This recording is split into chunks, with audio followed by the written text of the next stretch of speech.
Okay, guys, welcome to video number 2. This is exam 10 that covers juvenile driving, patrol tactics, and radio communication, deaf and hard of hearing, canine encounters, and then filler questions for exam number 10. So this is video number 2 of 4 dealing with that. It's going to be short of that. In fact, it'll be the shortest of the videos.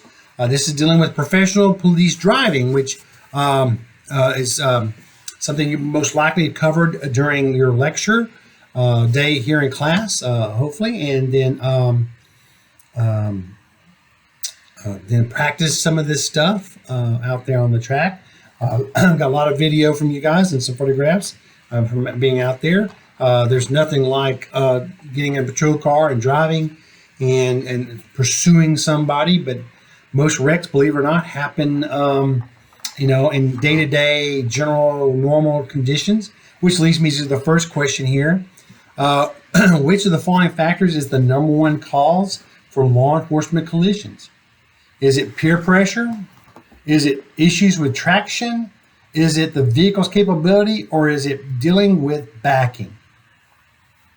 Again, considering all the law enforcement collisions that you may have, what is the number one cause? Peer pressure, traction, vehicle capability, or backing? There are going to be some statutes. Of course, most of those statutes are going to come out of the traffic code. And you, again, just because you got police or sheriff on the side of your car, you got red and blue lights, doesn't mean we are exempt for following the traffic laws. But speaking of that, this is 34.1 of your T-code guide. It's traffic code 541.201, number 1. Which of the following would not be classified as an authorized emergency vehicle? Okay, which one of these would not be classified as an authorized emergency vehicle? Not classified. A vehicle of a blood bank or tissue bank accredited or approved under the laws of the state, of this state or the United States when making emergency deliveries of blood, drugs, medicines, or organs. A private vehicle of a volunteer firefighter or a certified emergency medical services employee or volunteer when responding to a fire alarm or a medical emergency. A municipal department or public service corporation emergency vehicle that has been designated or authorized by the governing body of a municipality.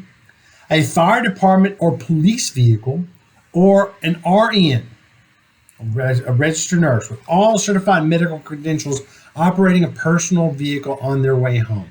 Which of those would not be an authorized emergency vehicle? Should again be pretty common sense there. This is also traffic code. This is 34.1 of your T code. It's traffic code 546.001. In operating an authorized emergency vehicle, the operator is required to do what or not?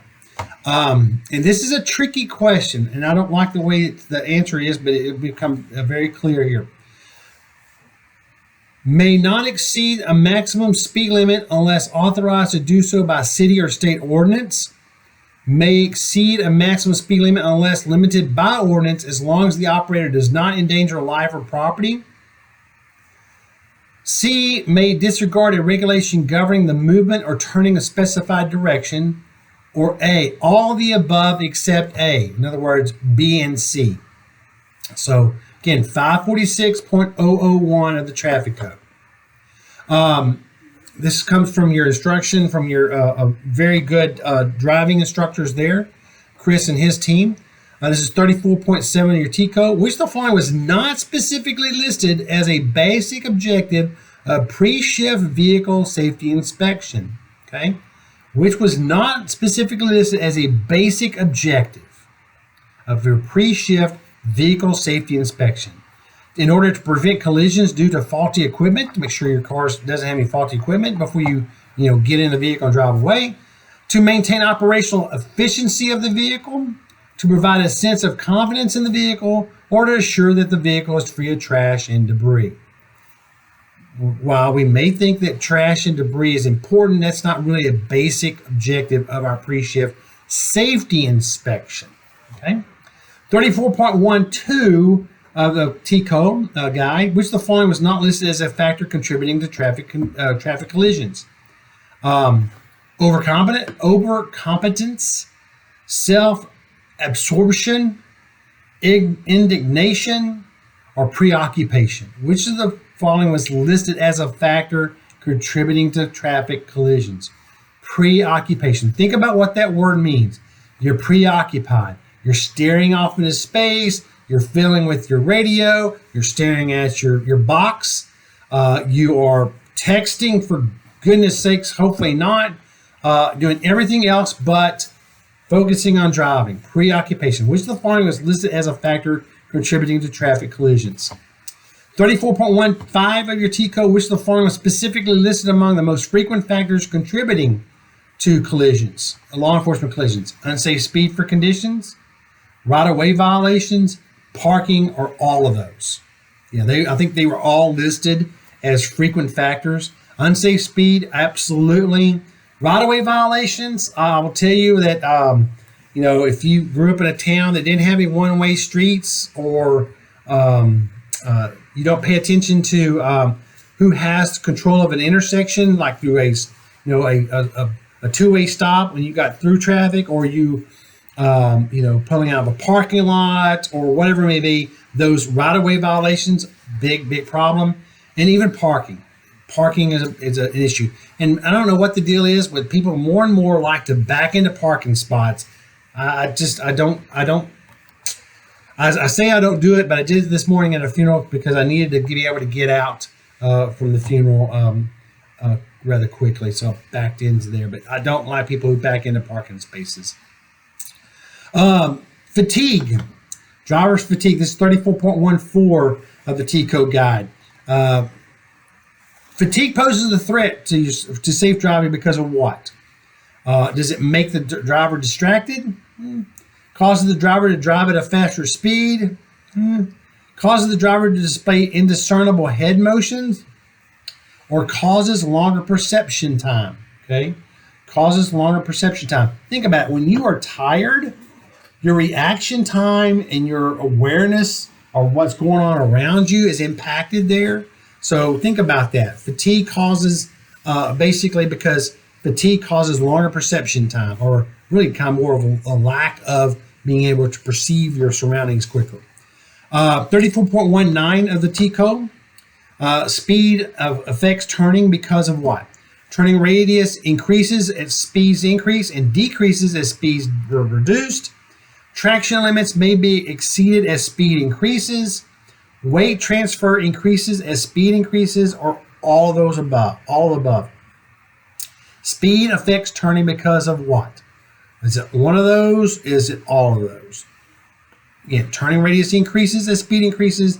Turning radius decreases as speed is reduced. Traction limits may be exceeded as speed increases. The faster you're going, the less, the traction you may have. And then weight transfer increases as speed increases. 34.6 of your T code, which of the following statements about the effectiveness and limitations of emergency equipment and vehicle equipment is false? Which of these is false? Headlights reduce visibility of emergency lights.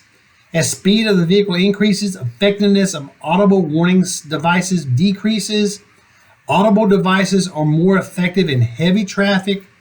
High density and urban business structures cause siren sound deflection. Which of those are going to be false? Okay.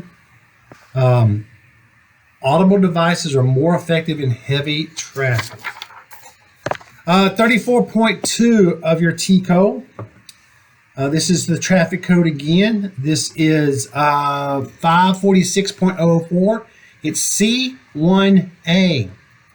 It says a police officer may operate an authorized emergency vehicle for a law enforcement purpose without using the audible or visual signals in all the following situations except, okay, a police officer may operate an authorized emergency vehicle for a law enforcement purpose without using the audible or visual signals in all the following situations except. Which one of these you're not? When the officer believes the suspect will destroy or lose evidence of a suspected felony.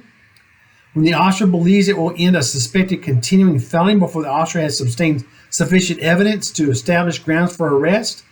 When the officer believes it will cause the suspect to evade apprehension, or when the officer knows the suspect's name and address.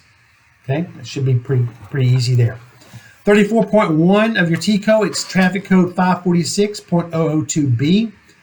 An operator of an authorized emergency vehicle may not violate the rules of the road when operating the vehicle under non-emergency conditions, when responding to but not returning from a fire alarm, when conducting a police escort, or all of the above.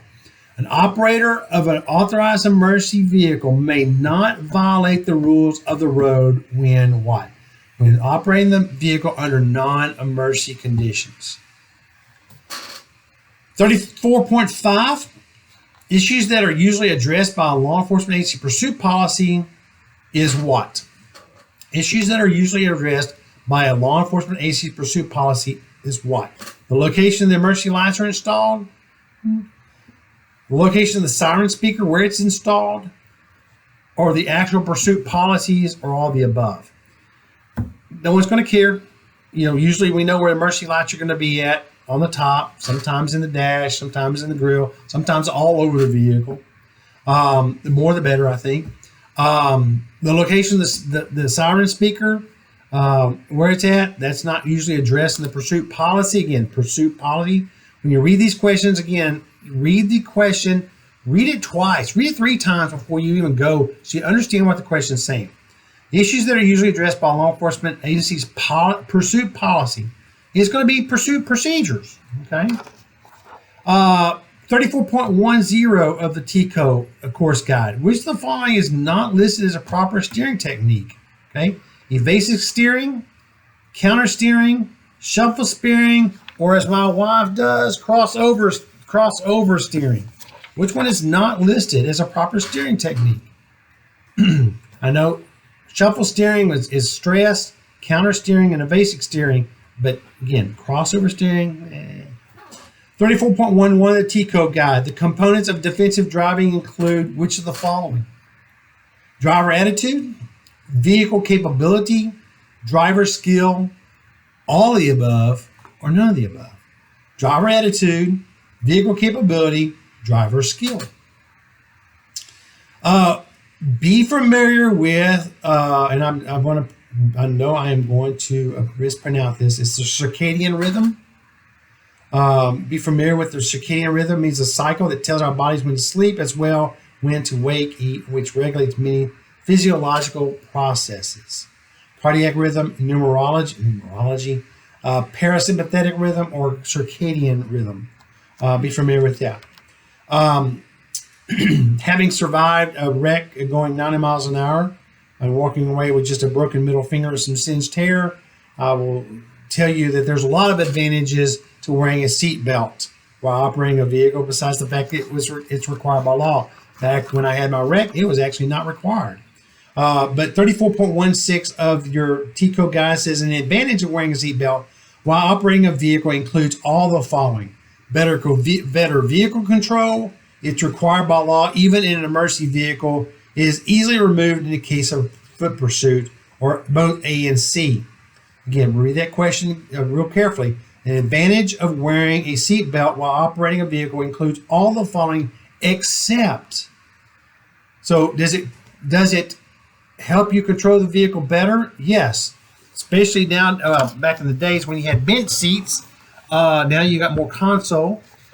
You're not sliding over in the passenger seat. And I distinctly remember some discussion out at the driving track by I'm not sure if it was Chris or it was Jordan Hill or who it was, or maybe it was Sergeant Homer that talked about sliding across that bench seat there. Better control of the vehicle. It's required by law, even an emergency vehicle, which obviously is true. But is it easily removed in case of pursuit? That's really not an advantage. That's not something we're really concerned about. We're concerned about police driving. And so just a few more questions here on driving. We'll wrap up with video number 2. This is 44.17 of your TCO guide. It talks about traffic conditions. Which of the following traffic conditions does not affect safe vehicle operation? Which following traffic conditions does not affect safe vehicle operation? The inspection of vehicles, the speed of vehicles, the type of vehicles, or animals. Which of these does not affect safe vehicle operation? Think about it. Speed of vehicle, type of vehicle, animals, or the inspection of vehicles. 34.18 of your T code guide. Overall stopping distance is influenced by what? What factors? Is it the driver? Is it the road? Is it the speed? Is it the vehicle itself? Or is it all of those? Your overall stopping distance is influenced by the driver, the condition of the road, your speed, and the vehicle itself. 34.2, the proper sequence of the components that make up total stopping distance. There's about three different things here, or a couple of three things here, in different orders or different segments here. The proper sequence of the components that make up total stopping distance. Is it decision, reaction, perception of danger? Or is it braking, reaction, perception of danger? Or is it perception of danger, reaction, braking? Perception, reaction, braking. 34.4, the liability, something you're going to take as soon as you put the keys in the ignition or hit that push start, whatever it may be, how you're going to start your vehicle. The liability for improper use of an emergency vehicle that causes injury or death to a suspect or an innocent third party is covered under which of the amendments? It's the 4th and the 14th. Sorry, the 4th and the 14th. Again, it deals with anytime we operate a motor vehicle, falls under the 4th and 14th amendments. 34.8 of the T-Code course guide. Which of the following is not listed as a component of pre-shift vehicle inspection? Pre-shift vehicle inspection. Which one is not listed? A visual check, a mechanical check, an interior check, an external or exterior check. Which one of the following is not in that list? Visual, mechanical, interior, or exterior? And then two more questions. 34.9, according to your T-Code guide, 34.9, techniques of proper vehicle operation include all the following except what? Techniques of proper vehicle operation include which of these is not in that? 4.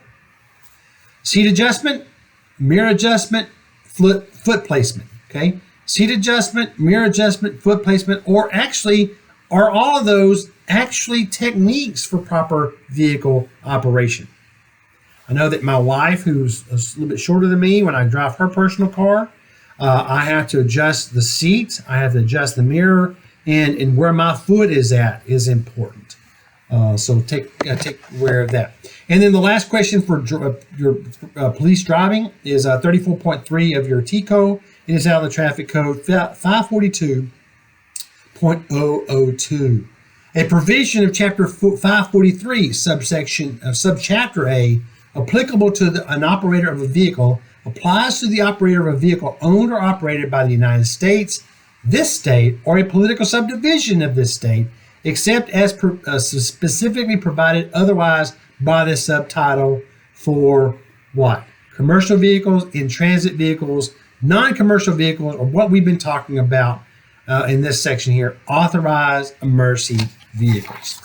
Okay, guys, those are the questions. Not a lot there, but a few there from most of them T-Code guide and transportation code. And so this is going to conclude video number 2 of your study for exam number 10. The third video is going to cover patrol skills, again, which you're doing as I'm recording this video, and then radio communication. And then the fourth one, which is going to cover several other things. Until then.